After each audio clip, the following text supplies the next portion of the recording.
સુરત શહેરમાં ફરી એકવાર પોલીસ કમિશનરના જાહેરનામાનો ભંગ થતો જોવા મળ્યો છે। જાહેરમાં જન્મદિવસની ઉજવણી કરતા હોવાનો વિડીયો સોશિયલ મીડિયામાં વાયરલ થયો છે। સુરતના પાંડેસરા વિસ્તારનો વિડીયો હોવાનું અનુમાન લગાવવામાં આવી રહ્યું છે। જાહેરમાં બે ફોર વ્હીલ પર કેક મૂકી ઉજવણી કરાઈ અને ફટાકડા ફોડી આતશબાજી કરી જાહેરમાં જન્મદિવસની ઉજવણી કરાઈ હતી। સુરતમાં છાશવારે પોલીસ કમિશનરના જાહેરનામાનો ભંગ થતો હોવાના દ્રશ્યો સામે આવતા હોય છે, ત્યારે સુરતમાં જાહેરમાં જન્મદિવસની ઉજવણીનો વિડીયો વાયરલ થયો છે। પાંડેસરા વિસ્તારનો વિડીયો હોવાનું અનુમાન વ્યક્ત કરાઈ રહ્યું છે। સાગર નામના વ્યક્તિનો જાહેરમાં બે ફોર વ્હીલ પર કેક મૂકી ઉજવણી કરાઈ હતી।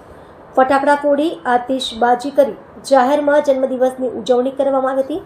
અગાઉ હોળીમાં પણ દારૂ પીતા હોય તેવો વિડીયો વાયરલ થયો હતો। આવા લુખ્ખા તત્વો પર ક્યારે એક્શન લેવાશે એ જોવાનું રહ્યું।